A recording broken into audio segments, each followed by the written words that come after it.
Este podcast faz parte do movimento LGBT Podcasters. Conheça outros podcasts através da hashtag LGBT Podcasters ou do site www.lgbtpodcasters.com.br.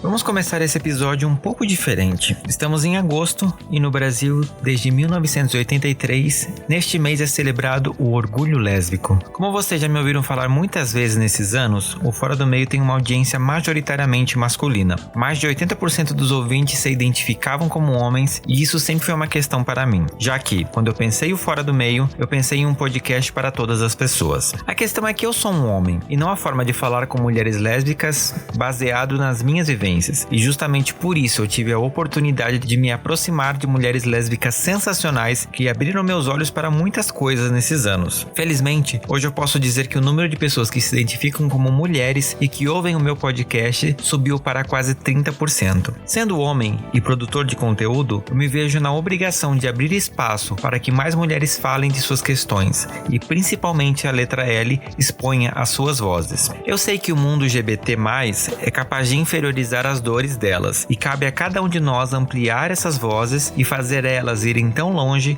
quanto a voz de um homem cis gay. Por isso, a gente aqui não fica só no podcast delas, e busca sempre trazer a voz e a experiência feminina durante todo o ano. E neste agosto, nós vamos ampliar ainda mais esse nosso aprendizado e descobrir temas já abordados aqui, mas dessa vez com as lentes delas. Sejam todas bem-vindas ao mês do Orgulho Lésbico no Fora do Meio. Eu sou Fernando Arazão e esse é o Fora do Meio, podcast que faz parte da rede LGBT Podcasters, que você encontra no @Fora do Meio Pod no Twitter ou Fora do Meio Podcast no Instagram. E antes da gente abrir esse armário, eu quero te convidar a fazer como o Anderson da Silva, a Denise Mendes, o Diego e o Jonathan e contribuir financeiramente para que a gente possa manter o Fora do Meio Podcast. Esse é um podcast independente, ou seja, todos os recursos que a gente tem vêm de mim, do meu bolso e dessas colaborações que esses ouvintes mega especiais fazem mensalmente nos planos de assinatura que estão disponíveis aqui na descrição do episódio. Se você puder ajudar com R$5 por mês, você me ajuda imensamente a manter esse projeto vivo. Então, desce aqui na descrição, escolhe um plano e vem fazer parte dessa família mega especial do Fora do Meio Podcast.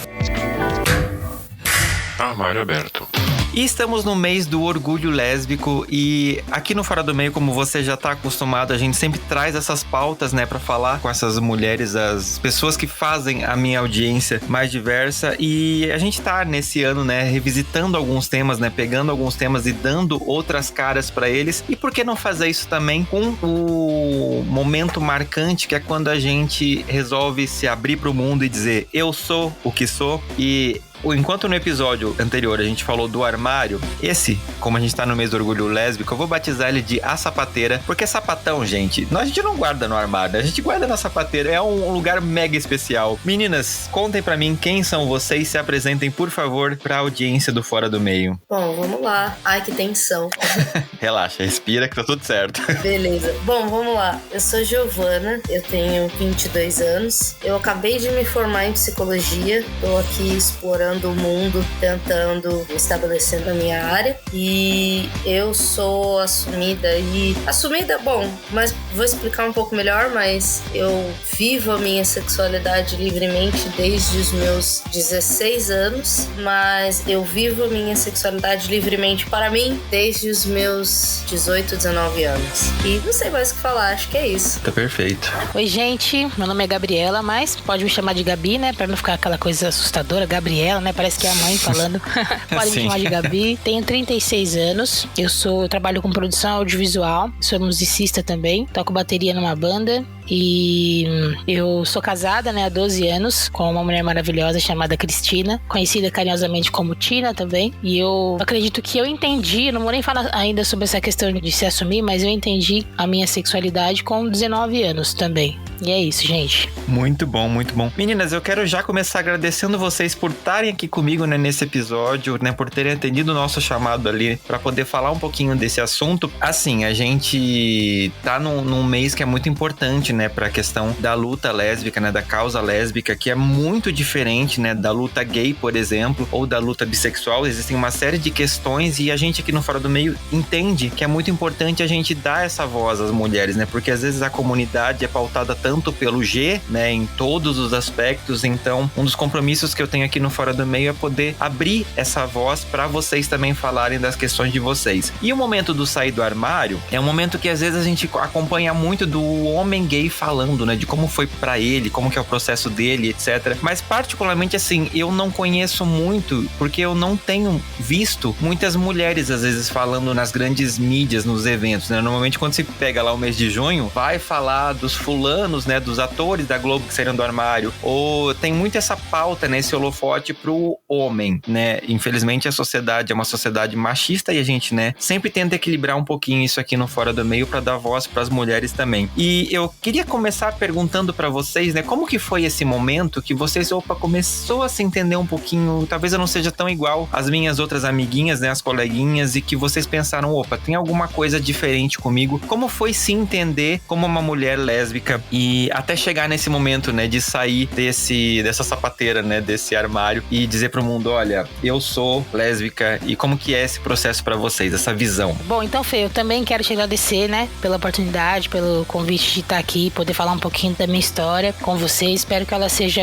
enriquecedora, mas só o fato de compartilhar é muito legal. Então, obrigada mesmo por essa oportunidade. Bem, eu acredito que essa questão de sair da sapateira, né, como o tema que você colocou, não acho que seja uma resposta padrão, né? A gente fala de indivíduos, né, de pessoas que vivem em uma sociedade muito difícil. A gente tem questões religiosas, culturais, familiares, enfim. E no meu caso foi bastante complicado, bastante difícil eu entender a minha sexualidade, porque eu cresci num meio religioso muito forte. Então todas as vezes em que eu poderia me olhar e falar sou lésbica com um pouquinho mais de naturalidade, vinha essa questão religiosa na minha cabeça: estou em pecado, não posso permitir que isso aconteça, eu vou para o inferno. Eu cresci realmente dentro dessa bolha terrível religiosa que oprime, né, que te faz sofrer muito. E a minha trajetória sempre foi muito característica nessa questão da sexualidade. Eu sempre fui um pouco mais com aquele estereótipo mais masculino, né? Eu sempre tive essa tendência de olhar diferente para as mulheres, mesmo sem entender ainda 100% a minha sexualidade. E eu acho que deu esse start quando eu tava no jogo de basquete, e aí eu saí com uma amiga para ir embora, e essa amiga me pediu um selinho. E eu tinha o quê? 17 anos? Não, 16 anos. E eu falei pra ela assim: tá louca? Que selinho? Como assim? Ao mesmo tempo que eu fiquei extremamente assustada, eu fiquei em êxtase, porque eu queria muito dar esse beijo nela. Só que eu falei que não, enfim. E aí eu fui pra um lado, ela foi pra outro, né? Ela foi pra casa dela, eu fui pra minha. E quando eu fui pra minha casa, eu fui simplesmente quase que pulando de alegria, só de imaginar a possibilidade de dar um beijo nela, né? Então acho que o start foi aí. Foi essa coisa de você pensar, poxa, acho que eu gosto de mulher. Acho que primeiro a gente pensa assim, né? Acho que eu gosto de mulher. Foi assim. Só contextualizando um pouquinho a sua fala, né? A gente tem uma idade próxima e nessa época, né, quando a gente era adolescente, a gente não via na televisão ou na mídia essa diversidade que a gente vê hoje, né? De ter séries que retratam casais LGBTQIA+, ou propagandas, ou atores, né? Que a gente acompanha, tipo, a vida pessoal dessas pessoas na internet, e você ter a oportunidade de ver que essas pessoas vivem a sua vida como outra pessoa qualquer viveria, né? Como é o certo as pessoas viverem, né? Exatamente. Nessa época a gente não tem essa referência, então, tipo assim, a amiga pede um selinho, você não sabe nem, tipo assim, você sabe o que você quer. Fazer. Mas e o que eu faço, né? Qual que é o script pra poder seguir essa cena, né? Exato. E além do mais, né, o que você falou muito bem colocado, que nós não tínhamos essa representatividade, e quando acontecia muito raramente de ter um beijo gay na TV, era uma repercussão, assim, terrível dentro das famílias, até mesmo na própria mídia, né? Então havia uma certa censura nesse sentido, né? Sim. E assim, quando você fala, né, eu fiquei pensando aqui da sua criação religiosa, tanto porque eu também tive uma, mas essa relação de desejo e castigo, né? Tipo, a gente sempre meio que é errado desejar, é errado querer. E desde toda a nossa criação cultural, a criança tem que sentar e ficar quieta. A criança, eu gosto muito de falar sobre crianças, né? Tipo, a criança tá fazendo birra, dá um tapa nela. Gente, por que ela tá fazendo birra? Ela é uma criança, um bebê, enfim, uma criança sem maturidade emocional, ela tá expressando que algo tá incomodando ela daquela forma. Por que você tá punindo ela por isso, né? E aí começa ali, desde o bebezinho, aquela coisa do desejar, querer, sentir, existir a sua maneira é errado. Ou você se adequa ao padrãozinho, ou você vai ser punido por isso. E aí toda vez que a gente quer algo diferente, algo que ninguém nunca mostrou pra gente que a gente podia querer, caraca, é assustador, né? Tipo, eu fiquei muito pensando. É verdade. Super. E assim, pegando o gancho da sua fala, Gil, essa questão de criança, né? Quando a gente fala dentro de uma família extremamente tradicional, como é a minha, né? Quando a gente fala de criança e a gente fala de mulher, existe ainda aquela questão de senta direito, fecha as pernas, não pode falar assim. Então tem toda essa opressão que ela vem sendo construída desde a infância, né? Nossa, demais. E qualquer coisa que você faça, né? Igual você falou, você tem um estereótipo mais masculino, né? Esse foi o jeito que você foi falou. essa a frase, exatamente. Legal, legal. É assim, tipo, desde criança você apresenta sainha, roupinhas rosas, bonequinhas, e se você não gostar disso por qualquer motivo que seja, não é uma indicação de sexualidade, de identidade de gênero, nada. Mas se você simplesmente não gostou disso, tem alguma coisa errada com você. O que tá acontecendo? Criança diferentona. Ou bem levam focado no humor, essa moleca, essa menina macho, ou levam no errado. Tipo, viu? Que isso, né? Aquela menina bem esquisita. colocado. Não necessariamente uma criança como eu, por exemplo, que tem o estereótipo mais masculino, é uma menina lésbica. Hoje isso é muito bem, né, desconstruído. Mas, como você bem disse, só o fato de você ser uma menina que não está dentro dos padrões de uma menina, né, desse padrão que é imposto sobre nós, já é motivo de sofrimento. E aí você vai crescendo com isso, né? Você vai crescendo, vai chegando a época, né, a adolescência, que é uma época desgraçada para qualquer ser humano. Sobretudo hormônios acordam e, tipo, transformam a nossa vida no inferno, né? Exato! E aí você vai chegando ali e vamos lá, você não foi autorizado a chorar, a fazer uma birra quando você era criança. Você não foi autorizado a escolher qual era a cor da mochila que você queria ir pra escola. E agora você tem que escolher o que você faz com o seu corpo. Agora você tem que escolher se você dá um selinho ou não em alguém. Puta merda, sabe? Não sei se eu posso falar palavrão aqui, Pode. Caraca. Esse é um podcast livre de censuras. Muito bom. E aí, assim, o que eu faço agora? O que eu faço com essa informação? Eu gosto muito de brincar. Quando eu tô numa conversa com as minhas amigas sobre alguma situação estressante que eu vivi, eu falo muito assim, gente, eu demorei pra processar a informação. O meu cérebro demorou pra processar a informação. E por que ele demorou pra processar? Porque eu não tinha história prévia do que fazer com aquilo, eu não tava preparada, né? E aí, de repente, pá, uma cena pra você reagir.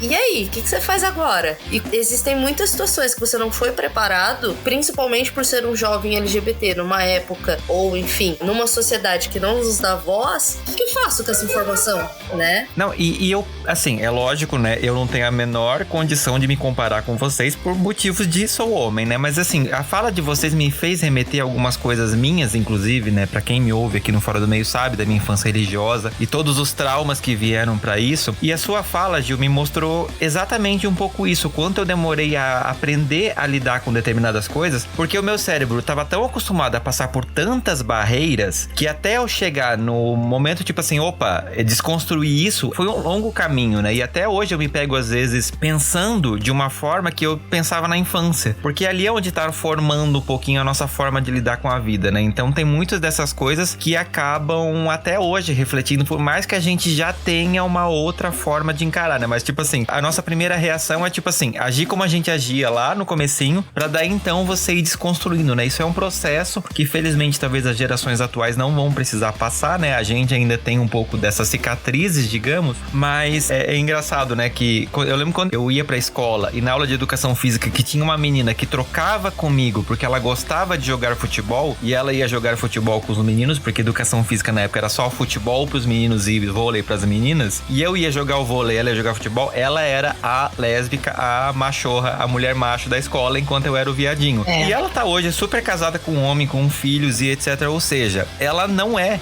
lésbica só porque ela gostava de futebol, mas tem muito essa taxativa, né? Pra vocês, elas gostam de coisa de menino, então automaticamente naturalmente elas vão se tornar lésbicas. E, né, mais uma vez a vida mostrando que isso não significa nada. Verdade. Não, e quer dizer, você perde o direito de desejar. Pô, eu gosto de jogar bola, eu quero jogar bola, cara. Eu quero jogar vôlei. E daí? Por que eu não posso escolher? Por que existe uma característica pré-determinada na sociedade que me diz que eu sou menino, eu vou jogar futebol. Eu sou menina, né? Eu nasci com pênis, eu vou jogar futebol, né? Tipo, caraca, eu ainda brinco. Você chuta a bola com o pipi? Como é que faz isso? Exato. Boa. E eu imagino assim, né? Tudo que eu vou falar nesse podcast, gente, é baseado na minha observação. Então, assim, se eu por acaso estiver errado, por favor, me corrijam. Mas eu tenho muito a impressão de que quando se trata de uma menina se descobrindo lésbica, vocês têm alguns recursos adicionais do que nós, meninos, não temos. E eu quero saber se isso é uma verdade ou se é uma visão que eu tenho, tipo, meio deturpada. Porque, por exemplo, assim, eu vejo que vocês, na adolescência, têm uma liberdade maior de conviver com outras mulheres. Intimamente, inclusive. Tipo, é muito mais fácil pra vocês tomar banho com outras mulheres, dormir na casa da amiguinha, porque os pais têm um pouco mais essa liberdade. Tipo assim, o menino ir dormir na casa do amiguinho... estranho. E dividir quarto, dividir cama e dividir um pouco mais de intimidade. Vocês acham que isso é uma realidade? Que isso facilita vocês começarem a entender que vocês têm um desejo por outras mulheres? Ou não, eu tô falando besteira? Eu acho que a sua fala faz muito sentido quando a gente pensa na construção social do que é homem e do que é mulher, né? A masculinidade, porque as mulheres, elas foram feitas para serem vistas de forma afetuosa. Então, se uma menina abraça outra menina, é carinho, é cuidado, né? A mulher, ela é vista como o ser de cuidado, o ser de carinho. Então, você viu como ela é carinhosa? Ela tá sempre ali abraçando as amigas, ela cuida. Você viu que ela arrumou o pijaminha pra amiguinha dormir, né? Arrumou a cama pra elas dormirem. Ela tá com frio. Você viu que elas se cobriram juntas pra se esquentar, né? Agora, quando o menino, a postura do macho alfa, a postura do, né? Viu? O que é isso, parça? O que você tá encostando em mim? Chega pra lá. Que isso, né? Então, tipo, eu acho que não é nem a coisa do dormir na casa do amiguinho ou, né, da amiguinha, mas é a coisa da visão da sociedade perante os sexos. Então, sim. A menina, ela tem a oportunidade de explorar o corpo, né, o seu próprio corpo e o corpo feminino num geral, porque ninguém sexualiza muito a relação entre meninas. Mas o homem, ele tem aquela postura sexualizada desde criança, o macho alfa, aquela expressão, eu vou bater com o pau na mesa. Você tá brincando de bola com os amiguinhos. Você caiu no chão, foi falta. Não foi, você já levanta puto. E aí, qual foi, parceiro? Foi falta. Agora a menina não, né? As meninas, elas foram criadas pra... Gente, mas eu machuquei, vocês não estão vendo, né? São dois tons de vozes, são duas posturas, duas falas, que uma apresenta violência, a outra apresenta afeto, carinho, né? E fragilidade. Sim. Eu vejo assim, do que você falou. Eu penso da mesma forma que você, Gil, nessa questão do machismo, né? Onde a gente sabe que sempre existiu e eu acredito que na nossa época não foi diferente. Tanto é verdade que eu me lembro... Como é que eu posso contextualizar? Na minha infância, eu tive essa liberdade de dormir na casa da amiguinha, faz carinho na amiguinha, normal. Já na minha adolescência, que foi essa fase onde eu fui me descobrindo e que tem toda essa questão do estereótipo, que ainda é uma questão, né? Para muitas pessoas não, mas para muitas outras sim. Então é verdade que o fato de eu ter essa característica, essa expressão de gênero masculino, na minha adolescência já não era tão normal andar abraçada com a amiga, né? Não era tão normal. A Gabi, não sei, tava ali atravessando a rua abraçada com a amiga. Porque assim, eu sempre fui de muitos amigos, né?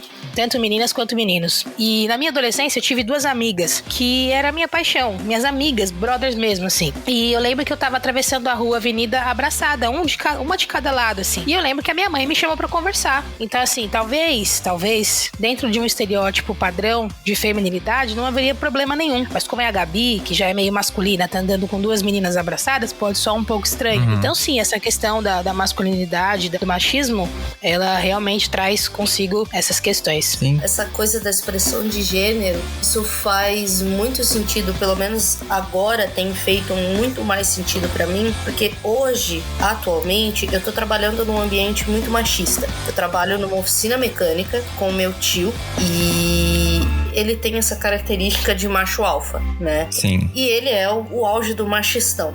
Eu vejo, por exemplo, que ele não se sente autorizado de demonstrar carinho. Então, por exemplo, a esposa dele, ela tem uma série de condições médicas, ela é alérgica a um monte de coisa. Então a gente tá comendo ali, tá almoçando, e aí eu tô comendo um doce diferente, do nada ele passa. Ai, sabia que a Tamara não pode comer essas coisas? Ela passa mal quando ela come isso aí. Uma vez eu fiquei com ela no hospital até não sei que horas. E ok, passa. De repente, tá no meio do dia. Ai, aquele doce lá que você comprou, será que tem uma versão que não tem tal componente pra eu poder levar pra Tamara? E aí eu vejo isso e eu falo, ah, que fofo, você se preocupando com a Tamara. E aí ele, não, tá, viu?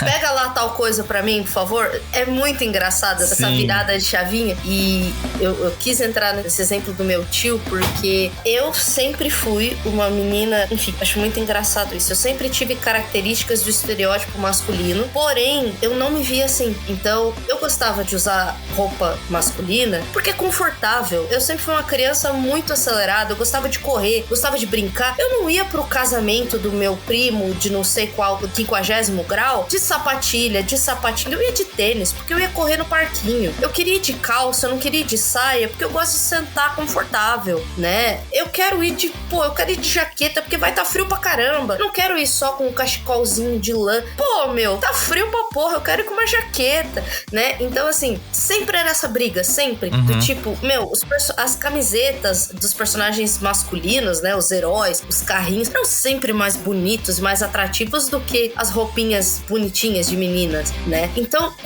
desde criança tinha essa discussão, e aí sempre era Giovana é a machinho, a Giovana, mas eu só queria ficar confortável. No entanto, eu cortei o meu cabelo curtinho antes de descobrir minha sexualidade. Eu cortei meu cabelo com 14 anos, 14 para 15, e aí, por que você cortou seu cabelo? Seu cabelo era tão lindo, cara. Você tem noção de como dá trabalho jogar futebol com o cabelo amarrado? Ele balança, ele irrita. Eu sempre fui uma pessoa meio esquisita, meio não me toque, e eu não gostava do cabelo mexendo, eu virava a cara, o cabelo mexia junto, me irritava. E aí, um tempo depois eu fui descobrir minha sexualidade e de repente todo mundo associou a isso, né? E aí, assim, eu não me senti autorizada a explorar o mundo feminino por causa disso. Eu queria usar um batom, eu queria saber como é que era a sensação de usar maquiagem. Eu sempre pensei como seria meu corpo usando um vestido. E até hoje, quando eu vou sair com a minha mãe pra comprar roupa, eu vejo um vestido bonito, eu espero a minha mãe se afastar de mim pra pegar esse vestido e jogar na sacola pra eu ir provar, pra ninguém ver que eu provei, pra eu me ver no banheiro, porque eu não me sinto autorizada a ser feminina. E aí o meu tio, voltando pro ambiente da oficina, eu não gosto de pegar coisa suja, eu não gosto de pegar peça muito pesada, eu não gosto. Não é porque eu não tenho força, é porque eu não gosto, não quero, né? E aí ele fala assim, pô, que sapatão é você, mano? Sapatão tem que sujar o dedo de graxa, né? E aí passa umas meninas na porta da oficina, e aí sempre tem aquela coisa do vou olhar pras meninas, e aí ele fala, meu, que sapatão de bosta você, puta mina gostosa, passou aqui, você não olhou pra ela. E aí eu olhei pra ele e falei, eu sou sapatão, mas eu também tenho bom senso, também sou educada. E aí ele fica puto da vida, né? Então, tipo, essa mistura constante entre expressão de gênero, identidade de gênero e sexualidade é muito irritante. É muito. E tem ficado cada vez mais claro pra mim no dia a dia, não é? Sim. Eu acho engraçado porque a maioria das pessoas lésbicas que eu convivo e que a gente acaba trocando ideia, tem muito essa coisa assim, dos caras se sentirem autorizados a chegar na menina lésbica e comentar de mulher nesse tom que o homem comenta entre eles, né? Tipo, a menina gostosa, você não olhou pra menina, olha a bunda, sabe? E tipo assim, cara, se é uma mulher, você sabe exatamente como que é degradante você ouvir esse tipo de coisa de um homem. Então você não vai reproduzir esse tipo de comportamento, a não ser que você seja uma lésbica escrota, como eu sei que existe, né? Porque as mulheres falam que existe, então, tipo, cara, você não entendeu nada, né? Exatamente, existe. Exato. E é meio que isso, tudo se mistura. Tudo na visão, o senso comum machista, nada faz sentido, tudo se mistura. E não tem dúvida, não tem, como deve ser, será que eu posso? Não, eles deduzem e falam, pô, que sapatão de bosta é você que não olha pra menina, mas eu preciso olhar pra menina pra ser sapatão?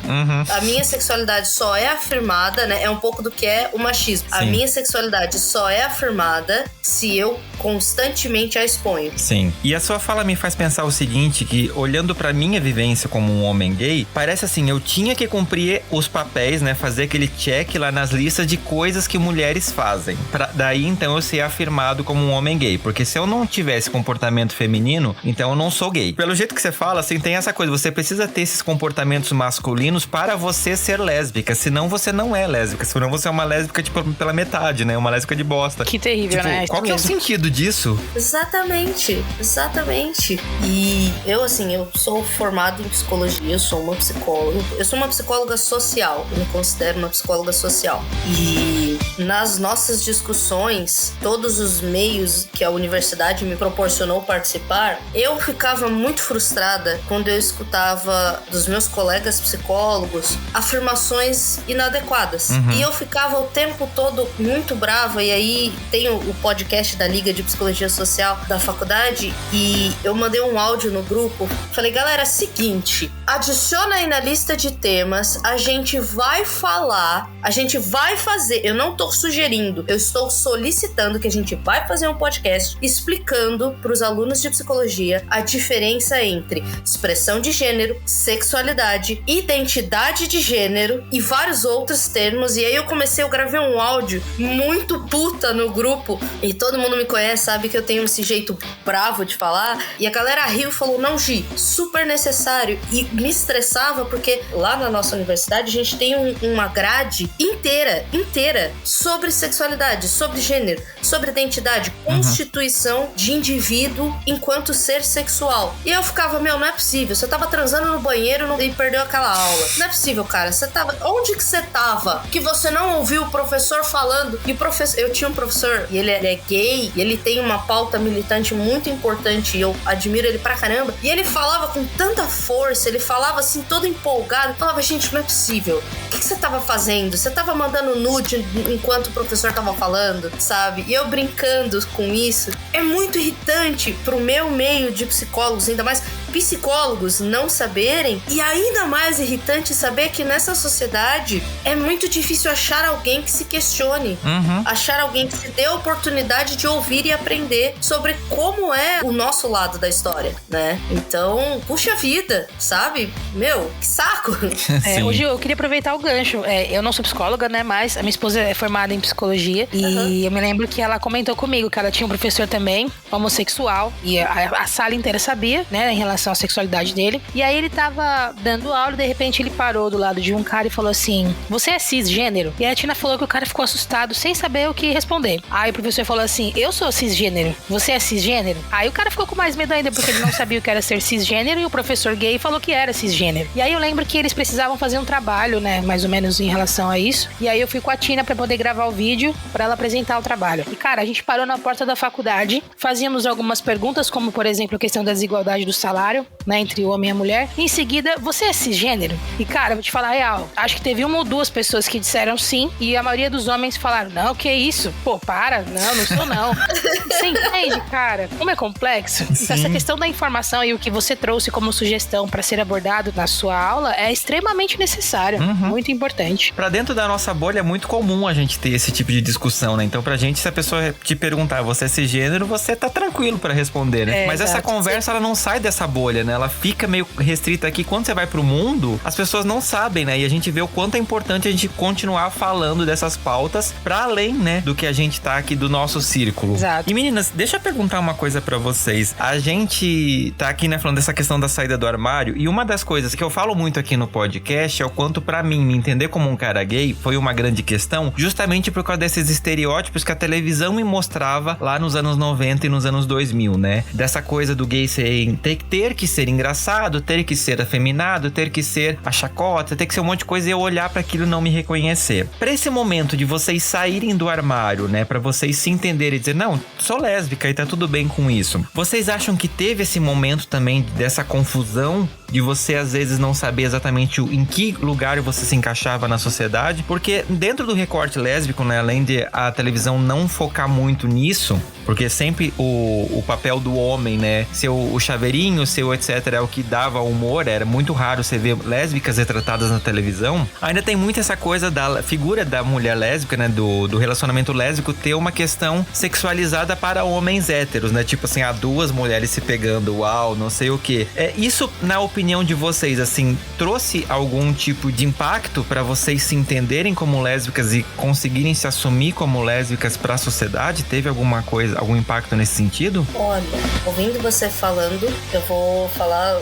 foi vindo na minha cabeça. Uhum. Como a Gabi acabou de contar, eu também tive uma criação religiosa ativa, né? Os meus pais até hoje são membros da religião deles e tudo mais. Desde pequena, eles são evangélicos? Só para contextualizar. Não, eles são católicos. Católicos bem ativos, né? E a religião católica, eu considero ela muito sorrateira, porque ela não é tão intensa verbalmente quanto as outras religiões, mas ela acontece nas entrelinhas. Sim. O preconceito e a violência que eu vivi, né? Tô falando da minha experiência enquanto católica, né? Ela sempre aconteceu nas entrelinhas. Então, assim, desde criança, sei lá, Giovana de 6, 7 anos, eu tinha essa convicção de que eu ia morrer sozinha.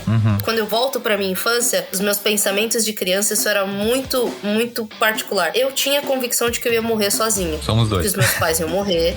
Os meus pais iam morrer e eu ia ficar na casa deles, né? Tipo, que seria minha casa. E assim, por quê? Né? Por que eu pensava nisso? Toda vez que alguém falava, ai, namoradinho, ai, você viu aqueles dois ali que andam sempre juntinhos? Vão formar um casalzinho. Ai, a minha prima, ai, o filho da minha prima vai casar com um menino, com meu afilhado, né? E tanto quanto isso acontecia comigo, ou quando acontecia com os outros meus coleguinhas, eu ficava tipo, gente, não, sai de perto de mim, sabe? Não quero, né? Eu não sabia o que estava acontecendo, todo aquele contexto machista não estava na minha cabeça de criança de 6, 7 anos, mas eu sabia que eu não queria. E aí, conforme eu ia crescendo, eu sempre fui aquela menina ativa nos esportes e eu sempre aprendi a, como eu posso dizer, a me expressar e a me garantir de forma agressiva. Então eu era aquela criança que eu era derrubada no chão na escola, por qualquer motivo que seja, eu já levantava, qual foi? Você tá me empurrando? Né? E isso era um pouco daquela característica de a menina frágil que tinha que aceitar que os meninos são mais acelerados e eles passam correndo e trombam. Não, que isso? A escola é minha também, você não tem o direito de sair trombando comigo. Se põe no seu lugar, né? Enfim, e eu sempre aprendi, desenvolvi por conta dessas relações machistas, a me expressar de forma agressiva.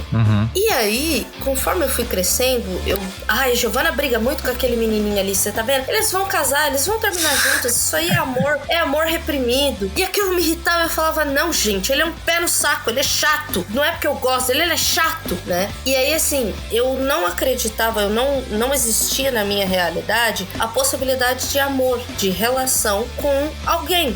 Porque ou era com um homem, e eu sabia que eu não queria aquele tipo de amor bruto, violento, ou não era, né? No entanto, queria até interromper a minha fala para pensar nisso. Esses dias, eu fui numa loja comprar uma roupa e eu vi uma camisa bege, e eu me apaixonei por aquela camisa. E eu provei aquela camisa era horrorosa, mas eu me senti muito bem dentro dela. E aí eu saí do provador, eu olhei pra minha mãe e falei, mãe, fiquei parecendo a tia Dete. E aí, quando eu falei isso, parecendo a tia Dete, me deu um start na cabeça. Tia Dete morreu sozinha, solteira. De todas as amigas da minha avó, ela era a única que não era casada, que não tinha filhos e que morava sozinha de aluguel. E aquilo ficou na minha cabeça. E aí, uns dias depois, eu fui na casa da minha avó e falei, vó, tira uma dúvida, você lembra da tia Dete? Lembro. O que tem? Tia Dete era sapatão, vó? E aí a minha avó parou. Gi, ela era sapatão. Ela era nossa amiga, saía com a gente, mas ela era sapatão. Aquilo me deu, assim, pum. Abriu o meu universo de caraca, tia Dete era sapatão. Olha essa expressão. E tava implícito na minha cabeça, porque eu provei aquela camisa, que é, né, o estereótipo masculino lésbico. A hora que eu provei, eu falei, caraca, tia Dete, né? Só que quando eu era criança, aquilo não fazia sentido, porque eu não tinha essa informação. Eu não tinha esse acesso. Ninguém tinha me falado que as roupas da tia Dete eram roupas de sapatão. Roupas de sapatão, né? Sim. Ninguém tinha me falado que a tia Dete era sapatão. Ninguém tinha me falado o que era ser sapatão, né? Então, aquele estereótipo da diferentona, da que por algum motivo não é igual às outras, é morrer sozinha. Então, é esse o meu caminho, né? E aí, conforme eu fui crescendo, eu lembro de essa coisa da representatividade, né? Eu lembro de uma novela, esqueci o nome da novela agora, mas tinha a atriz Cris Viana e ela tinha uma cena muito característica da novela em que ela tomava banho na laje. E quando passava aquela cena, eu tava brincando, a casa da minha avó era gigantesca, eu tava correndo pra lá e pra cá, eu passava na televisão, na frente da televisão, eu parava o que eu tava fazendo e prestava atenção naquela cena. E aquilo pra mim era qualquer coisa, tipo, normal. Anos depois, faz pouco tempo, que reprisou essa novela e, sei lá, graças ao bom senso de alguém, essa cena foi cortada.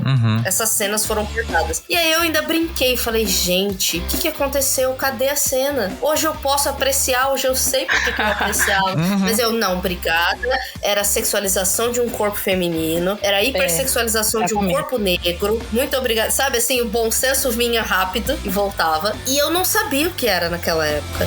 E ninguém me contou. Não tinha uma visibilidade ali. Ninguém me contou por que eu parava na frente da televisão naquela época. E eu já me perdi no que eu tava falando, porque eu fui pra muitos cantos da minha infância. Ai, meu Deus.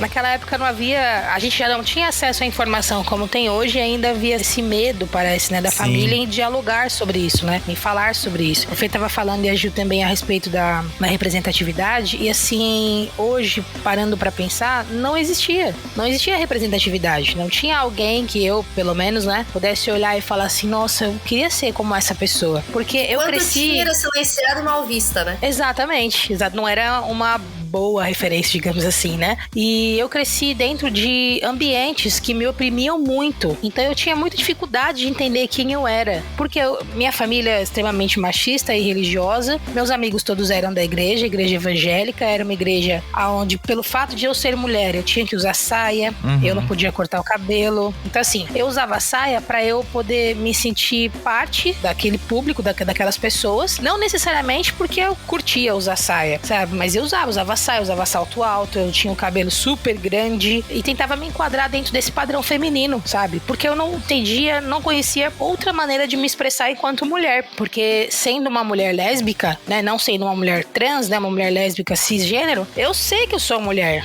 mas eu não conseguia ver nenhuma mulher ao meu redor onde eu pudesse falar, puxa, eu sou igual a ela, eu me identifico com ela, eu me reconheço nela. Não existia isso. E era uma opressão muito grande, porque assim, como eu falei, né, tanto minha roda de amigos quanto a minha família era tudo da igreja, e eu tinha um desejo tão grande de cortar o meu cabelo, era tão grande que, olha o que eu fazia, meu cabelo era grande, né, então eu fazia um coque na minha cabeça e a pontinha do meu cabelo eu jogava pra frente pra fingir que meu cabelo era curtinho e eu tinha uma franjinha ali. Então eu criava meios pra tentar satisfazer as minhas vontades, sem fugir do padrão em que eu fui ensinada que eu precisava viver. A minha maior alegria na minha infância pra adolescência foi quando eu fui estudar numa escola particular e eu tinha a obrigação de usar uniforme, e o uniforme era uma calça de tactel. Eu fiquei me sentindo o máximo com aquela calça de tactel. Eu também fui muito sempre do esporte, né? Então, na escola, eu jogava bola. Minha alegria era, eu tô de calça, que da hora, vou conseguir jogar bola, vou conseguir me divertir sem ser julgada. Não tinha essa consciência, mas hoje eu sei, sem ser julgada pela roupa que eu tô usando, porque afinal todo mundo aqui tá usando a mesma roupa, né? Então, você vê, era muito opressor, cara, e não tinha mesmo essa questão da representatividade, o que, no meu ponto de vista, torna as coisas mais doloridas, né? Pra mim, pelo menos, foi assim. Sim, mas aí pra vocês, assim, esse momento da saída do armário, vocês acham que impactou de alguma forma, então, essa falta de representatividade, tipo, atrasou o processo ou foi mais difícil na opinião de vocês? Nossa, pra mim total, porque eu me lembro de que a minha saída do armário, assim, eu brinco que eu não tive armário, né? Porque eu sempre tive pais maravilhosos, meus pais são pessoas incríveis e eu lembro que eu sempre andava com pessoas mais velhas. O meu pai chegou um dia pra mim e falou, eu não sou trouxa, sei que você vai andar com gente que bebe, com gente que usa coisas, eu sei que você vai encontrar substâncias, eu sei que você vai encontrar muita coisa inadequada. A primeira vez que ele usou a palavra inadequada, eu falei, tá gastando vocabulário. E ele falou assim, eu gostaria de conversar com você, eu queria falar com você sobre camisinhas, porque eu sei que você é jovem, eu já fui jovem. E aí ele teve aquele papo e ele falou assim, olha, se você for transar com menininhos, eu espero que você faça isso e isso. Sempre carregue a sua camisinha, porque não dá pra confiar nos homens. Esse conselho vale pra todo mundo, tá, gente? Não confie em homem. E aí, ele falava isso, ele falava, olha, leva a sua camisinha e não sei o que, se você quiser eu te ajudo a comprar. Agora, se você for sair com alguma menininha, porque eu sei que isso é uma possibilidade no mundo de hoje, aí eu não sei o que você tem que fazer, você tem que descobrir sozinha, mas eu tô aqui. Então, assim... Que bonitinho, cara, que legal. Foi muito legal. Necessário. Eu levei um tempo pra conseguir expressar minha sexualidade dentro de casa, mas essa possibilidade sempre existiu. Porém, isso aconteceu quando eu tinha uns 15, 16 anos, né? Mas, lá atrás, quando eu tinha uns 13 para 14, eu falo 13 para 14 porque eu lembro do ano em que eu tava na escola. Uma amiga minha, muito próxima de mim, chegou pra mim e falou, Gi, preciso muito contar uma coisa muito, muito importante e eu tô com muito medo, tô com muita vergonha e você é minha amiga, eu vou desabafar com você. Eu falei, não, cola aí, o que aconteceu? Você lembra aquela fulaninha que a gente ia embora todo dia de ônibus juntas? Eu falei, sei. Então, a gente foi naquele cantinho do terminal e ela me beijou e eu deixei e foi muito bom. Pra mim foi como o meu primeiro beijo, porque eu já tinha beijado meninos antes, mas foi muito legal. Eu acho que eu tô gostando dela. E aí ela começa aquela cena do filme do Aladdin. Ela é tão linda. Os olhos dela são tão lindos. Ai, meu Deus, que legal. E aí eu fiquei tipo, peraí, você beijou uma menina, você gostou. E aí conforme ela ia falando, ela tem olhos lindos e cabelos lindos, e eu comecei a... Na minha cabeça, eu tava ouvindo o desabafo dela e eu tava pensando, caraca, eu presto atenção assim nas meninas também.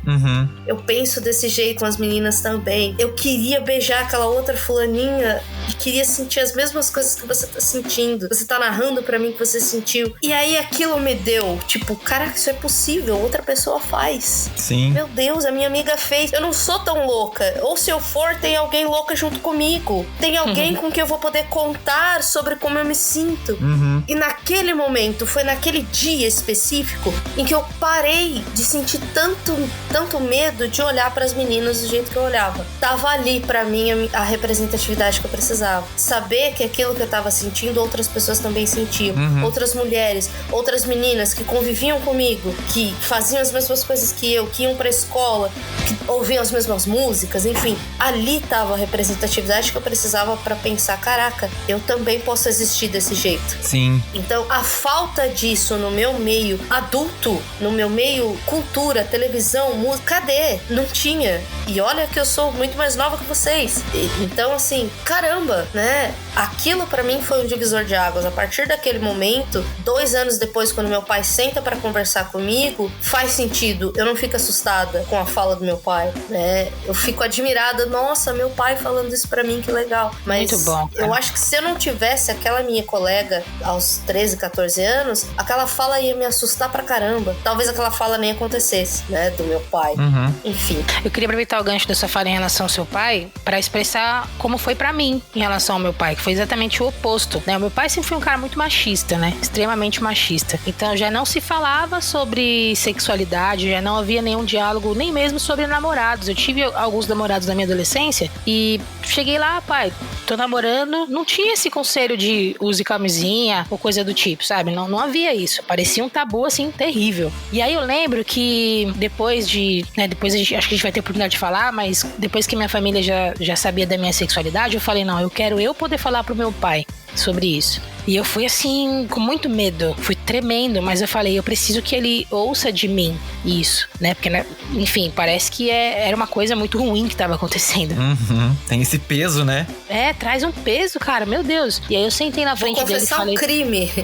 Nesse sentido, né? E aí eu falei, pai, eu e a Tina, a gente tá juntas, né? Que é a minha esposa hoje. E aí eu lembro que ele fechou a cara na mesma hora. Eu falei, pronto, eu vou apanhar aqui, cara. Ele fechou a cara de um jeito assustador. E ele falou assim pra mim, Gi, eu preferia que você fosse uma drogada. Preferia que você fosse uma dependente química do que você ser ser lésbica. E eu ouvi isso do meu pai, entende? Então assim, por isso que quando você falou do seu pai, eu falei, nossa, que legal, que necessário, que importante o diálogo, né? E principalmente dentro do diálogo do seu pai foi o respeito com você, né? Te trazendo as possibilidades, né? Dizendo pra você assim, seja qual for a sua orientação, seja qual for a sua vida em relação à sua sexualidade, que seja assim, sabe? Ele não trouxe nada impositivo, falando apenas, olha, quando você for transar com um homem, use camisinha. Não, ele te trouxe as possibilidades que ele via em você, né? Cara, isso é muito bom, muito legal esse diálogo que você teve com seu pai. Não, demais, né? E é uma coisa que eu vejo, assim, que faz falta pra gente, né? Porque, como a gente brincou aqui, quando você vai falar que você não é hétero, nossa, mais fácil é dizer que você matou uma pessoa, esquartejou e jogou o corpo, sei lá, em vários lugares, porque o peso que vem em cima é muito forte, né? A gente fica realmente sem ter o que fazer. E felizmente, acho que as gerações atuais estão um pouquinho melhores com isso. Talvez eu esteja um pouco iludido, talvez, né? Mas assim, pelo menos a gente tem acesso a dizer, olha, tá vendo aquela série que você assiste? Tá vendo aquela novela que as pessoas falam sobre isso? Você consegue normalizar um pouquinho mais uma coisa que a gente não tinha na nossa época. Exato, assim como a representatividade, né? Que hoje a gente já tem um pouco mais, né? E eu vejo muito essa sua história,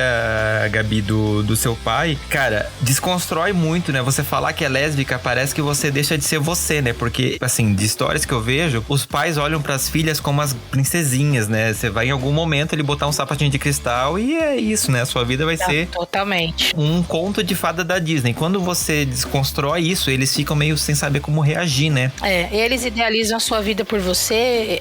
Alguns, né? Alguns pais, algumas mães têm essa expectativa de definir toda a sua vida. Você não pode definir a sua vida. Ele vai te dizer ou ela vai te dizer como vai ser. Isso não é legal, né? Não é saudável. Nem um pouco. Porque quem sofre é a gente, né? A gente estudou numa matéria lá da faculdade sobre o luto do filho idealizado. Ser pai, ser mãe, ter um filho em algum momento da vida, viver ou constantemente viver o luto do filho idealizado. Então você criou um filho na sua cabeça, você tá criando um outro ser humano ali na sua frente. Em algum momento eles vão se estrepar, tipo, em algum momento eles vão brigar um com o outro. E aí você vai ter que escolher, ou você aceita amar o filho real, ou você sofre a vida toda buscando o filho idealizado. É isso mesmo. A gente abordou um pouquinho essas questões no episódio que eu fiz especial no mês de maio, né, falando sobre maternidade, né, criando meninos e criando meninas, ou seja, essa carga que a sociedade coloca e que os pais, né, coitados, também não recebem um manual de instrução quando tem um filho, né, tipo assim, o que eu faço com essa criança, né? A gente acaba idealizando e a gente vai frustrar os nossos pais porque a gente é uma pessoa diferente, com uma personalidade, com um caráter, com um monte de coisa que, assim, não vai corresponder ao que eles idealizaram, né? E a culpa não é nossa. A gente não pode viver também se sentindo culpado por uma coisa que a gente não escolheu. Exato. E eu vejo muito isso, né? Quando a pessoa fala, né, que não é hétero, vem essa carga, né? Tanto que uma das coisas que a gente mais sofre, a gente sofre horrores antes de se assumir, antes de sair do armário, porque a gente tem medo de decepcionar essas pessoas que são tão especiais pra gente, né? Como os nossos pais. E eu imagino, né, que, Gabi, ver o seu pai fechando a cara, você pensou, pronto, talvez ele nunca mais vai falar comigo na vida. Isso dói, né? Sim, era uma expressão muito característica quando meu pai ficava irritado com alguma coisa. Então eu já esperava que aquela expressão iria me trazer alguma consequência de alguma forma, sabe? E é a sua vida, né? Tipo, imagina quantos de nós do passado, né? Como a tia... Como é que é o nome da tia mesmo, Gil? Tia Dete. A tia Dete. Pensa, quantas histórias essa mulher deixou de viver porque ela não conseguia se expressar 100%, talvez como a gente tem a oportunidade de fazer hoje. E o sair do armário é esse primeiro passo, né? Pra você decepcionar uma galera, mas ao mesmo tempo também, assim, é um processo que às vezes é doloroso, é um processo meio difícil, né? Que a gente às vezes não sabe realmente o que esperar, o que vai vir depois, mas que muitas vezes é o primeiro passo, assim, pra gente conseguir viver plenamente, né? Nesse episódio sobre maternidade, eu começo com um texto falando do quanto pra um recém-nascido sair do útero e dar de cara com esse mundo cheio de luz, frio, cheio de sensações que ele não estava acostumado, é um processo traumático até, né? Tanto que as crianças choram porque você tá ali quentinho, gostosinho no escuro, de repente você recebe toda essa carga, e a gente sair do armário tem um pouco disso, né? Você não sabe o que vem na sequência. E é uma descoberta, né? E você passou por um período, às vezes até dolorido, antes de dar esse passo, e quando você faz ele, as pessoas ao seu redor é que vão entrar no armário muitas vezes, porque elas vão ter que lidar com a sua decisão, né? Exato. Eu queria pegar essa sua fala, Fê, e explicar um pouco da parte mais difícil da minha saída do armário, né? Enfim, da minha expressão da da sexualidade foi... Bom, eu tive uma criação ativa na igreja, então eu fiz catequese, fiz crisma, ia pro grupo de jovens, eu era coordenadora do grupo de jovens. Eu não sei se a Gabi tem uma noção, sabe os coroinhas? É muito chamado de coroinha, aquela galerinha que fica com mão de anjinho lá na frente. Eu era coordenadora deles e eu era uma das coroinhas que todo mundo admirava. Eu lia os textos, então assim, eu era muito bem vista na igreja por ser muito inteligente, por falar bem, por blá blá blá, aquela coisa bonita que menina não pode ser. E aí quando é um choque, né? E aí eu sempre fui muito espontânea. Nossa casa, a nossa cultura aqui de casa é sempre ser muito espontânea. Então a gente fala palavrão, enfim. E eu fui criada pra ser o que eu sou e pronto, né? Eu ainda brincava. Meu pai é o cara que sai de chinelo e camisa de time pra ir no shopping e eu tenho vergonha de falar que ele é meu pai. Brinco com ele isso. E aí ele fala assim, ninguém tá pagando minhas contas, eu vou do jeito que eu quiser. E assim, eu fui criada pra ser assim. Porém, dentro da igreja, na hora que você pisa dentro da igreja, não é bem assim. Você pode ser quem você é, falar do jeito que você quer falar até um certo ponto. É verdade. E aí, até hoje eles brincam comigo de uma época em que uma vez em que eu fui dar um recado com o microfone e eu tinha vários papeizinhos na minha mão, vários post-its com anotações de datas e dias, e esses papeizinhos se embaralharam e eu tava com o microfone ligado na minha mão e eu falei, mas que bosta, qual que é a ordem desse negócio? E aí o microfone tava ligado. Eu imagino. E até hoje tiram sarro da minha cara por conta disso, mas assim, quando eu comecei a minha vida inteira dentro da igreja, e os namoradinhos? Não, eu não tô nem aí pra isso, eu quero fazer faculdade, quero ver minha vida. E aí aquele menininho ali que vocês andaram juntos lá na campanha do quilo, você gostou dele? E ficava aquela coisa. E eu cheguei pros meus pais e eu falei, olha, pai e mãe, sentamos na mesa pra jantar, eu nunca escondi a minha sexualidade, mas eu nunca falei abertamente sobre ela. Então assim, eu sempre fui de calça, jeans.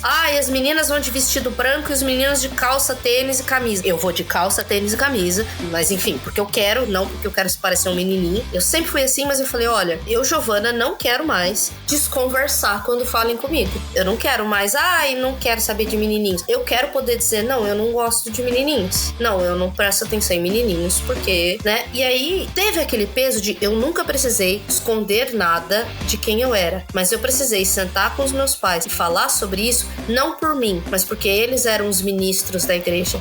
E toda vez que eu fazia alguma coisa errada ou alguma coisa assim, as pessoas iam falar com os meus pais.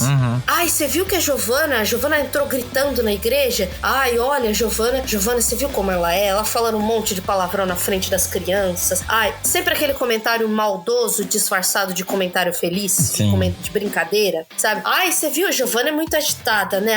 Quanta energia tem essa menina, entrou gritando na igreja. Sabe, assim, sempre um comentário passivo-agressivo, né? Sempre tinham esses comentários e os meus pais ficavam muito incomodados. Eles nunca brigaram comigo, nunca me puniram por nada disso. Às vezes chegavam, Giovana, olha, a igreja é um lugar de respeito, você não pode entrar gritando assim, né? Mas eu sabia que, a partir do momento em que eu começasse a falar abertamente sobre a minha sexualidade, ia pesar pros meus pais. Porque quando eu cortei o meu cabelo, muitas pessoas, Giovana cortou o cabelo, né, Patrícia? Mas o cabelo dela era tão bonito, Patrícia, minha Nossa, eu ouvi muito isso também. Tipo, o que ela fez com o cabelo dela? Ela vai deixar crescer, né? Agora que ela já teve essa fase rebelde dela, cortou, agora ela vai deixar crescer, né? É exatamente assim. Então, assim, a minha saída do armário, o meu enfrentar o conflito alheio, era muito preocupado com os meus pais. Porque os meus pais iam sofrer preconceito. Meus pais iam sofrer a violência de terem uma filha homossexual, assim como vários outros pais e mães dentro da igreja sofreram quando seus filhos saíram do armário. Eu vi a amiguinha da igreja do lado que saiu com uma outra menina e que todo mundo tava comentando, eu ouvi, né? Então, pra mim, a parte mais difícil da minha sexualidade foi a saída do armário dos meus pais, e não a minha. Isso dói muito, né? Sim. A minha saída do armário, bom, falando sobre essa questão familiar, tive um pai muito presente na minha infância e na minha adolescência, enquanto pai. tive problemas em relação à aceitação, como eu compartilhei com vocês. A questão do machismo também muito forte pra mim, como por exemplo, a primeira vez que eu saí pra ficar madrugada fora, eu falei pro meu pai, isso foi um trabalho psicológico de pelo menos um mês antes, né, pra eu conseguir ter meu primeiro rolê de madrugada, porque eu era uma menina, né. Meu irmão, quando ele quis, ele saiu à vontade, chegou a hora que quis. E aí eu falei, né, pai, mãe, vai ter uma festa na empresa, assim, e eu já tinha 19 anos ou 18 anos, eu acho. Falei, aí eu queria ir e tal, tudo bem? Nossa, foi um trabalho, assim, muito gradativo até chegar no tá bom, você vai.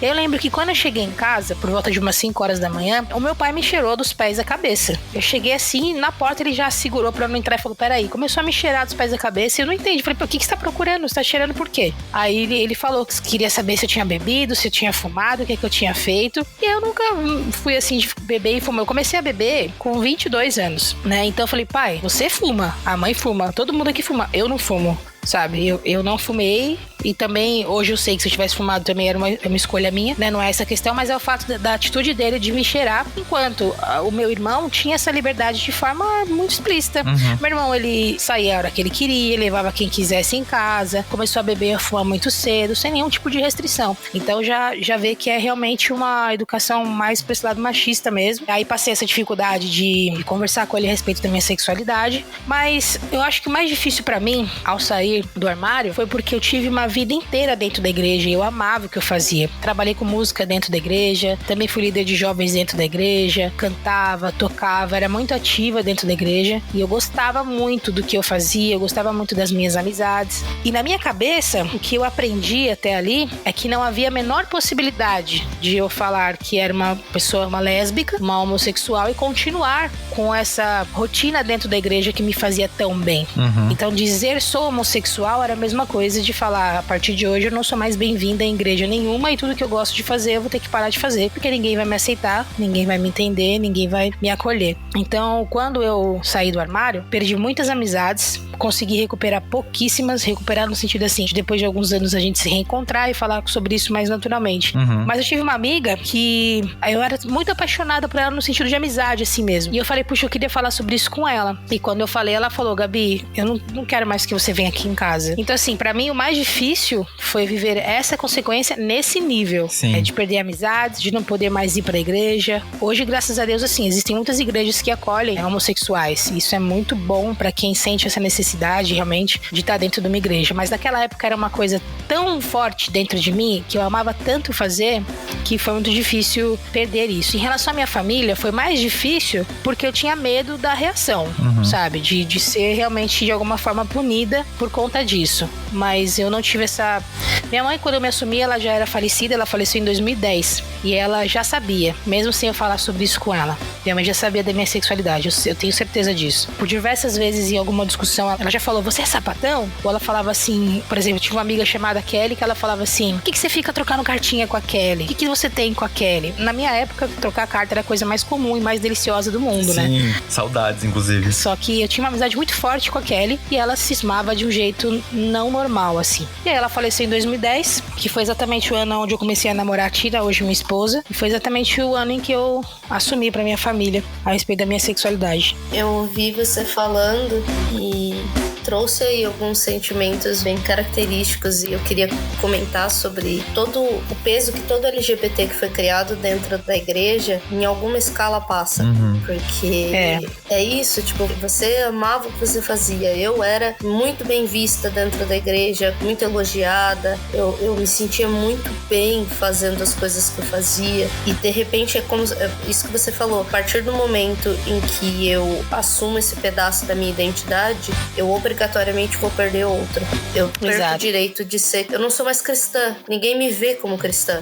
Ninguém me vê como católica, enfim. Pelo contrário, né? E eu tenho uma mágoa muito grande. Muitas vezes tem discussões aqui em casa por conta disso, que eu falo da igreja católica com muita violência. Porque eu tenho uma mágoa muito grande de tudo aquilo. Então, toda vez que acontece alguma coisa, eu sou obrigada a comentar. Eu me sinto assim, de dentro de mim eu preciso comentar. Tá vendo? Agora eu, que sou lésbica, não posso. Mas aquele fulaninho que faz tal coisa, tá tudo bem, né? Ele é bem visto na igreja. Exatamente. Sim. E dói, cara, dói, porque era a nossa vida, era a nossa criação, era a nossa infância. A gente tava lá, a gente via, a gente se sentia bem. Não sei como era pro Fer, mas assim... Era exatamente igual. Cantar aquelas músicas era lindo, acalmava a gente, dava uma coisa. E de repente você não tem mais direito de cantar. Hoje, quando minha mãe tá limpando a casa, ela gosta de fazer o karaokê dela com o cabo da vassoura, ela coloca as músicas do Padre Marcelo Rossi, por exemplo, eu automaticamente ponho fone de ouvido, porque eu não me sinto autorizada mais a ouvir. Às vezes eu fico com uma música na cabeça. Não te traz boas lembranças, não te causa algo bom, né? E é como se eu não tivesse o direito de gostar dessa música mais. Ah, sim, verdade. Por conta dessa questão. Vem aquele sentimento de que parece que você tá sendo profanando alguma coisa, né? Só pelo fato de você estar ouvindo. Exato. Você não é digno mais. É exatamente assim. Nossa, e eu carrego essa fala muito agressiva, né? Então, por exemplo, eu gosto muito de cachorros. Eu como banana todo dia de manhã na frente da oficina e eu dou pros cachorros na rua. Fica uma cerquinha, uma rodinha de banana. E quando eu passo na igreja, assim, quando eu vou pra igreja pra buscar meus pais, alguma coisa assim, e tem um cachorro entrando na igreja e alguém vem e chuta esse cachorro, ou fala bravo com esse cachorro, briga com esse cachorro, eu automaticamente vou em cima daquela pessoa, né, verbalmente, eu falo, viu, Deus criou o quê? Deus criou só você, você é o dono do mundo, você pode, né? Eu falo assim, ele é filho de Deus também, aqui não é a casa de Deus, ele pode entrar, ele tem o direito de entrar, né? E eu fico brava, e aí meu pai vem, Giovana, calma. E aí eu falo assim, por que eu, mulher lésbica, não posso? Por que o cachorro sujo com os bichinhos no corpo não pode? Só você que tá de roupa bonitinha, cheirosinho, tomou banho, por quê? Né? E isso eu olho com dor e com revolta. Meio que isso, aquele sentimento que a gente nega vira violência. É uma mistura de sentimentos. Eu saí da igreja com 19 anos de idade, né? Saí com esse pensamento. Vou sair porque eu não posso estar, não porque eu quero sair. Vou sair porque eu não sou bem-vinda e quero sair. Só que, como eu falei pra vocês, eu cresci a vida inteira dentro da igreja aprendendo que ser homossexual é errado, é pecado, que vai pro inferno. Era uma palavra muito forte mesmo nessa direção. Sim. Você vai para o inferno. Aí você pensa, cara, vivi minha vida inteira dentro da igreja pra chegar agora e eu vi que eu vou pro inferno. Eu lembro que havia episódios na minha vida onde eu chegava em casa depois de um culto e dobrava meu joelho chorando, pedindo pra Deus me curar e não permitir que eu virasse uma lésbica. Eu falava assim com Deus, eu orava e falava, Deus, Senhor, eu não quero ser lésbica. Por quê? Por causa dessa visão de que isso é errado, né?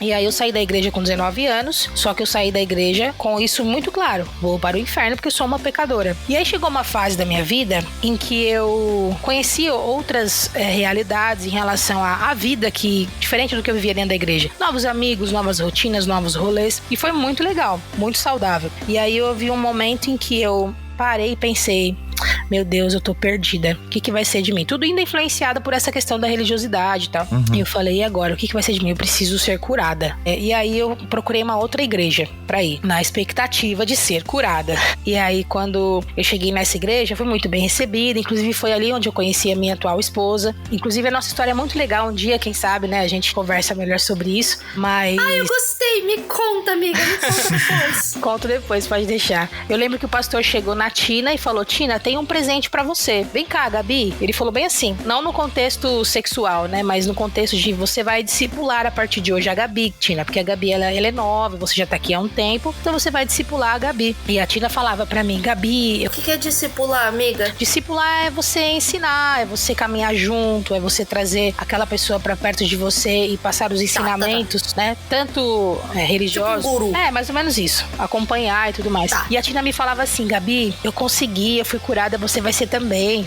Isso depois de um tempo, né? Onde ela compartilhou pra mim que ela já havia ficado com meninas. Vocês não estão vendo, mas a Gil tá rindo muito, gente.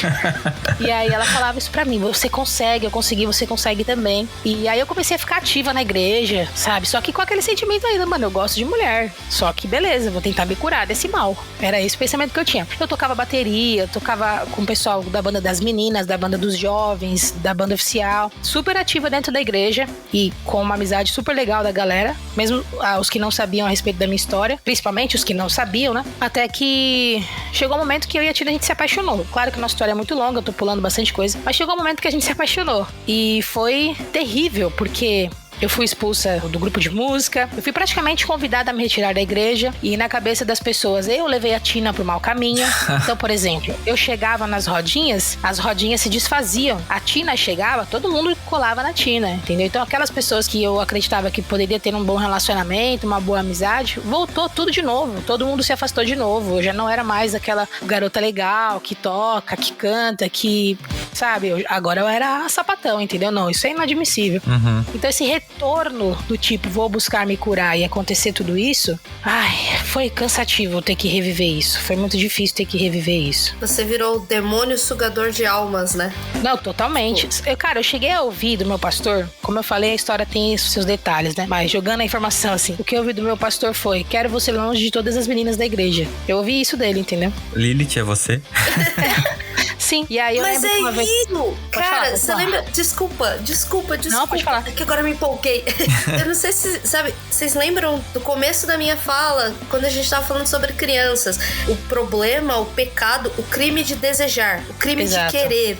Então, assim, a partir do momento em que você vê uma pessoa que se exerce, que se existe da maneira que quer existir, independente das punições e das características, estar perto dessa pessoa é uma influência. É uma influência. Sim. Porque você diz, cara, se aquela pessoa pode, eu também posso. Se deu certo pra ela, dá pra mim. Sim. Então, a partir do momento em que você tá dentro de uma igreja e você é assumidamente lésbica, tira as crianças de perto. Tem, de novo, aquele preconceito da criança perto dos homossexuais. Porque não pode. Ela vai converter. E não é converter. Não é que a gente vai sugar a alma dessas crianças e vamos mandá-las pro inferno. Não. É porque a gente tá mostrando que querer existir não é crime.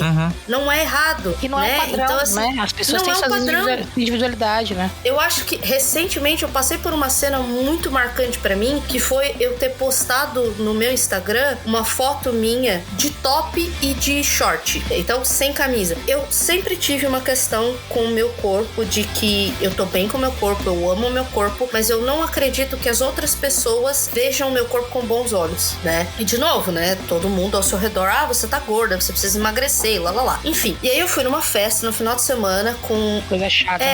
Eu fui nessa festa no final de semana com todos os meus amigos. Foi uma festa que só tinha viado e sapatão. Eu brinquei, assim, que a gente tinha nossa cota hétero, porque tinha dois casais, e esses dois casais, eles foram aloprados o final de semana inteiro. A gente zoava eles, tipo, precisava acender a churrasqueira. Ô, hétero, vai lá, seu trabalho, né? E aí a gente brincava, e aí tava todo mundo na piscina, pessoas gordas, pessoas magras, pessoas negras, brancas, todo mundo na piscina com roupa de banho. E eu percebi uma menina, olha só que coisa horrível, um pensamento muito horrível. Ela era mais gorda do que eu, ela tinha estrias, ela tinha características muito marcantes que são vistas pejorativamente na sociedade, e ela tava super confortável, sentada, com a barriga dobrada, assim, sabe? E mexendo no celular, e dando risada, e bebendo. E eu olhei pra aquela cena e eu fiquei em choque. Eu falei, caraca, ela tá confortável, ela tá rindo, ela não tá tentando ajeitar a postura dela pra disfarçar, ela tá confortável. Naquele momento eu falei, eu vou tirar minha camisa. E eu tirei a minha camisa e eu senti uma liberdade horrorosa, sabe? Horrorosa, porque que coisa horrível. Eu precisei enxergar alguém como pior do que eu, né, entre aspas, pra eu me sentir autorizada a ser eu. Aquilo foi horrível. Eu saí dali, liguei pra minha terapeuta e falei, preciso adiantar a minha sessão, preciso falar sobre isso. E foi tão libertador, e ao mesmo tempo que foi muito prazeroso, foi muito horrível. O peso na consciência de uma mulher num processo de politização, né, uma mulher feminista que discute pautas de gordofobia, se colocar naquela situação foi horrível pra mim, mas foi muito necessário. Sim. Eu acho que isso é visibilidade. Por mais que tenha esse peso horrível, esse peso preconceituoso, e depois eu dei um abraço nessa minha amiga, a gente chorou juntas no momento, de quanto é necessário ver alguém livre para que a gente possa ser livre. Então, quando a gente vê as crianças na igreja sendo afastadas de nós, Não é que nós vamos converter todas as crianças e de repente todas as crianças vão querer ser lésbicas, ser gays, ser trans. Não, mas elas vão querer ser elas. Exatamente. Elas vão dizer, puta, se o viadinho ali da esquina tá feliz, eu acho que eu posso ser feliz usando uma capinha de celular rosa. Foda-se, sabe? Não se diz respeito apenas exclusivamente à questão da sexualidade, mas a liberdade de tudo, cara, não é? Tudo. Exato. É uma cor. Eu gosto de rosa, mas não posso porque sou menino. Não, você pode, cara, sabe? Sim. É isso. Exato. Eu acho que esse é a nossa maior desafio, como, principalmente eu falando aqui, né, como um produtor de conteúdo, mas a gente como, né, a Gil como psicóloga, a Gabi como uma musicista, tipo assim, a gente pode mostrar pras pessoas que elas podem ser elas e fazer as coisas mais legais e, tipo assim, tá tudo bem, inspirar as outras pessoas. Eu vejo que esse é a nossa maior missão e é isso que as pessoas têm medo, né, quando a gente tá feliz, tá confortável com quem nós somos, porque a gente vai influenciar outras pessoas a estarem confortáveis também. E assim, quem quer isso, né? Quem quer que as pessoas pensem por si só? Quem quer que as pessoas tenham a capacidade de decidir por si só? A sociedade não quer isso, porque a nossa sociedade não é pautada pela liberdade, ela é pautada pela opressão. Quando as pessoas se libertam, quem tá no poder hoje perde esse poder. E eu acho que isso é o mais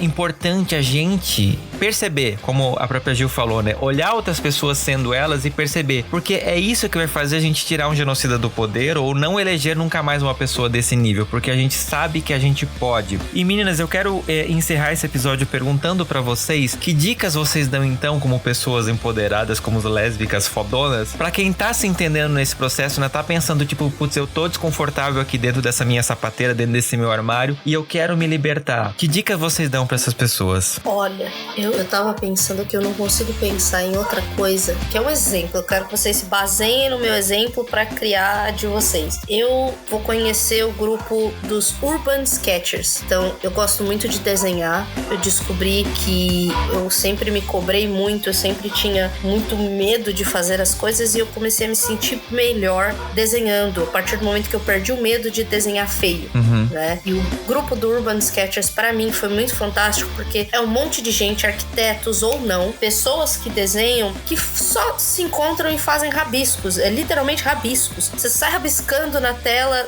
no celular, enfim, nos cadernos e saem resultados lindos, por incrível que pareça, né? Então, assim, por muito tempo eu tive vergonha e falar, não, eu desenho mal, eu não sei desenhar, eu faço, né, não sou uma artista. E aí eu descobri que todos aqueles rabiscos horrorosos que a gente faz, na verdade, são coisas lindas. Saem coisas lindas se a gente insistir.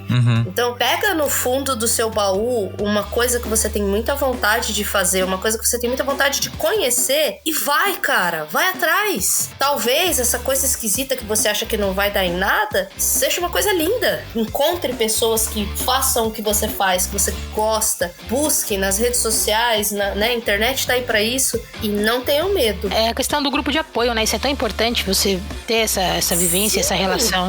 Sim, e não tenham medo, você pode ser o esquisitinho da turma. Vou falar assim diretamente para as pessoas inseguras como eu. Você pode ser o esquisito da turma, você pode não se encaixar ali, você pode pensar, puta, o que eu tô fazendo aqui? Mas vai mesmo assim, carrega esse sentimento com você, guarda numa caixinha no seu bolso e vai mesmo assim. Você pode descobrir coisas incríveis sobre você e sobre o mundo à sua volta. Pega essa coisinha que tá no fundo do seu baú que você tem vontade de fazer e vai fazer. E me conta depois. Legal. Bom, a sua pergunta, Fê, é uma pergunta, no meu ponto de vista, tão difícil. A gente tem uma sociedade diversa, né? Com histórias, culturas tão diferentes, experiências de vida tão diferentes. Então não dá pra gente chegar aqui e falar, olha, se você quer sair do armário, faça isso, né? Eu acho que é importante, por isso que é tão importante no meu ponto de vista, é isso que a Gil falou a respeito de grupos de apoio, de você buscar pessoas onde você gosta de estar junto, onde você possa conversar, onde você possa compartilhar. Isso é muito importante. Eu queria falar algo aqui que eu acho que é relevante, apesar de ser um pouco pesado, mas eu acho que é relevante porque quando eu fiz o primeiro semestre de audiovisual, produção audiovisual, a gente teve um trabalho onde o professor pediu para nós ressignificarmos uma caixa, né? Uma caixa de papelão, enfim.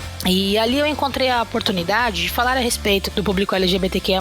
Veio na minha cabeça a ideia de fazer um armário e falar a respeito dessa coisa de sair do armário. E eu não consegui, dentro das pesquisas e de tudo que eu poderia falar de bom, porque existe sim lado bom de sair do armário, pra mim, por exemplo, mesmo com as dificuldades que eu compartilhei com vocês e as que eu não compartilhei devido ao tempo, mesmo com essas consequências, pra mim foi muito libertador, muito necessário e muito bom. Eu não me arrependo. Mas naquele momento eu só consegui pensar nas consequências estatísticas sobre sair do armário, né? Sobre o índice de morte das pessoas LGBTQIA+, sobre as estatísticas a respeito de expectativa de vida, porque eu tava dentro de um contexto onde era uma sala de aula, onde a maioria, se não todos, eram heterossexuais, homens, então eu achei importante trazer esse ponto de vista. E aí eu levei a caixa, e aí falei a respeito de como eu construí aquele armário e tal, e aí quando eu abri, foi um susto saudável, porque eu falei, cara, consegui atingir meu objetivo, eu consegui fazer com que pelo menos uma pessoa dessa sala tivesse a conscientização de como é ser uma pessoa que faz parte da comunidade LGBTQIA+,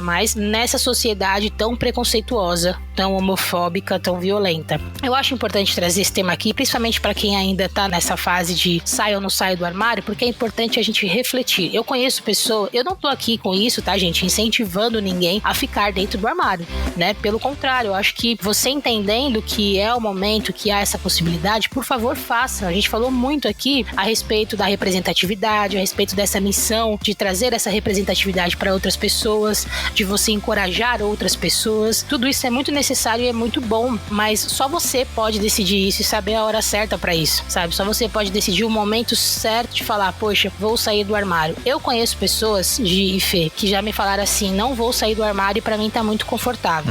Não quero sair do armário. E eu acredito, a pessoa tá falando, eu não posso dizer nada por ela ou dizer que ela está certa ou está errada. Tem pessoas que se sentem bem dentro do armário, mas a gente sabe que pode ser que chegue um momento da vida que vai sim ficar desconfortável. Por isso que nessas horas é importante sim um acolhimento, grupo de apoio, se necessário terapia, que eu acho extremamente importante você buscar uma terapia nos conflitos que você pode ter em relação a esse assunto. Sim. Mas assim, em resumo, pra mim foi incrível, maravilhoso. E eu gosto dessa sensação de saber que eu posso ser uma boa influência para alguém, encorajando essa pessoa a ser ela mesma, independente de onde ela esteja, sabe?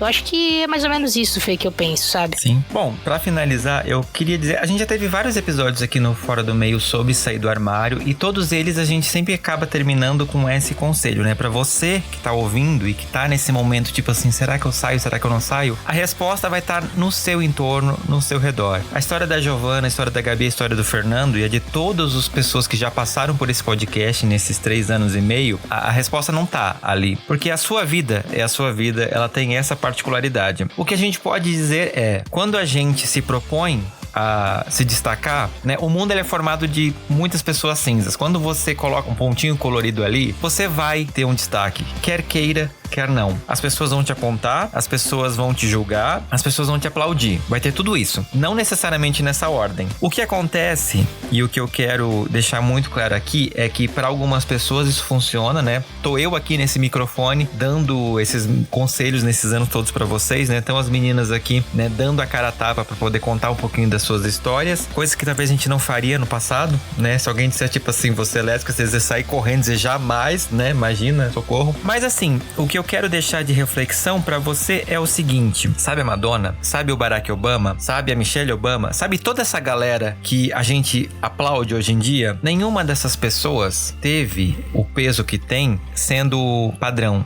sendo regular, seguindo o fluxo. Todas essas pessoas nadaram contra a maré em algum momento, se atreveram a ser quem elas são em algum momento. E isso que torna elas célebres. Isso que marca essas pessoas na história. O Fernando, que tá aqui fazendo um podcast quinzenal que você escuta, pode e talvez jamais vai ter o peso de um Barack Obama, mas ele tá impactando na sua vida, ele é importante na sua história de alguma forma, e na história de tantos outros ouvintes que me mandam mensagem dizendo quanto eu ajudei eles a se entenderem, a se aceitarem, a se orgulharem de ser quem são. De alguma forma, eu tô aqui impactando essas histórias por ser quem eu sou. A Giovana faz a mesma coisa, a Gabi faz a mesma coisa, sabe? Olha só o poder que a gente tem quando a gente sai sai do armário quando a gente coloca a nossa vida diante dos olhos das outras pessoas, sendo apenas quem nós somos. Nem todo mundo vai ter essa oportunidade, para nem todo mundo isso vai funcionar. Tem pessoas que, como a Gabi falou, ficam muito confortáveis no armário e tá tudo bem, tá tudo certo. O importante é você ser feliz, estar confortável, estar bem. E essa é a mensagem que eu quero deixar aqui para você. Analise a sua vida. Se você precisa sair para ser feliz, analise bem o seu entorno, que você vai saber qual é o melhor momento. Construa uma rede de apoio, que isso vai ser importante. Mas a resposta nunca vai estar num podcast, nunca vai estar num canal do YouTube, nunca vai estar na vida de outra pessoa, somente na sua.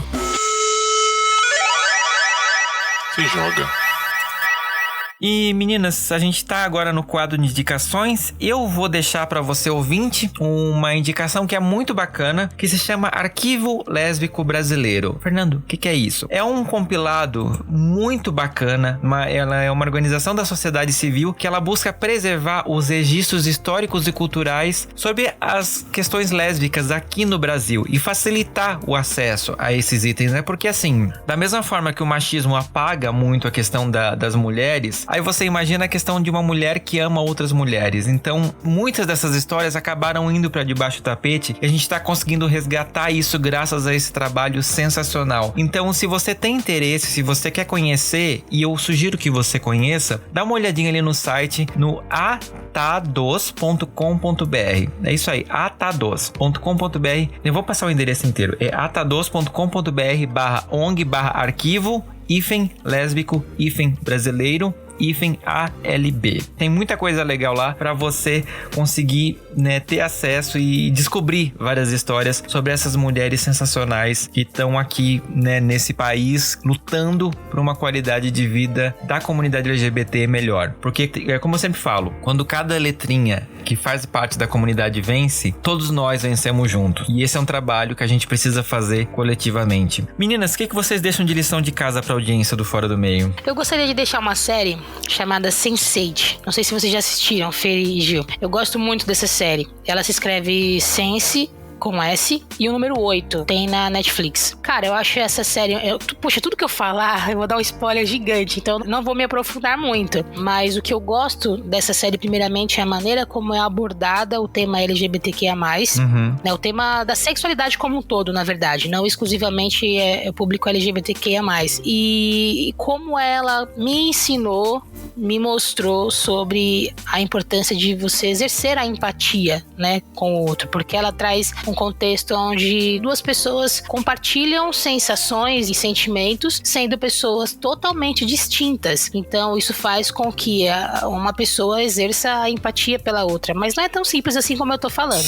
Como eu falei, eu não quero dar spoiler. Então quem não conhece, se puder, tá lá na Netflix. Opa, não sei se podia falar, mas pode. Falei aí Netflix.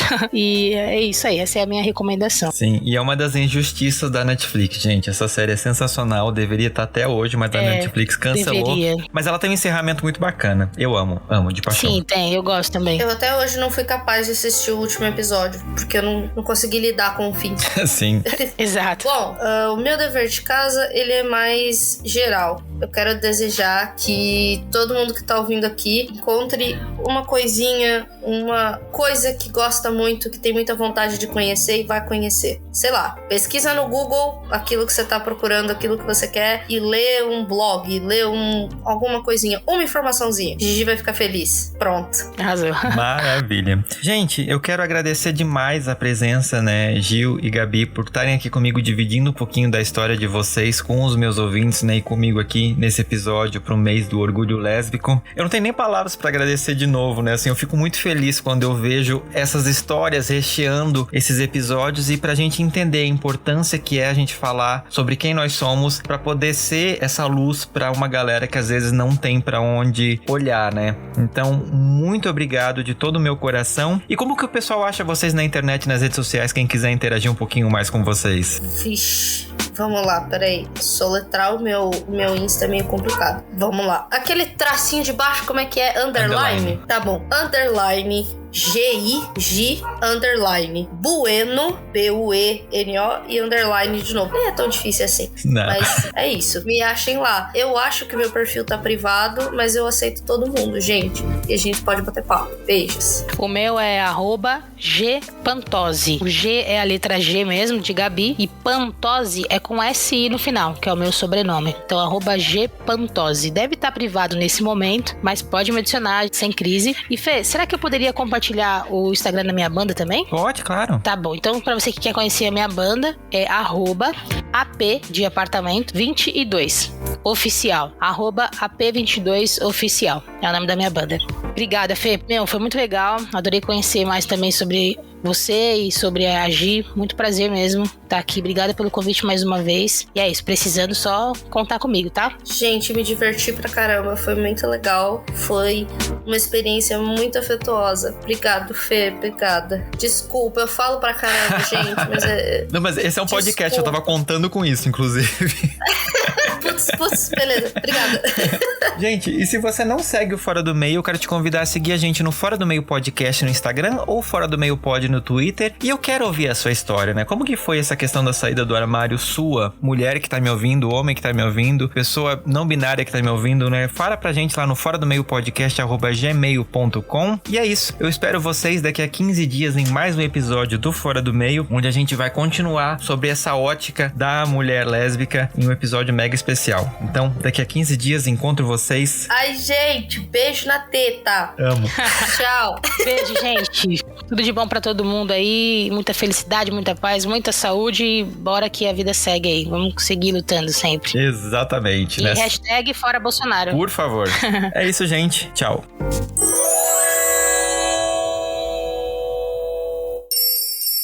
Este podcast faz parte da Podcast. Conheça os demais programas da rede acessando podcast.com.br.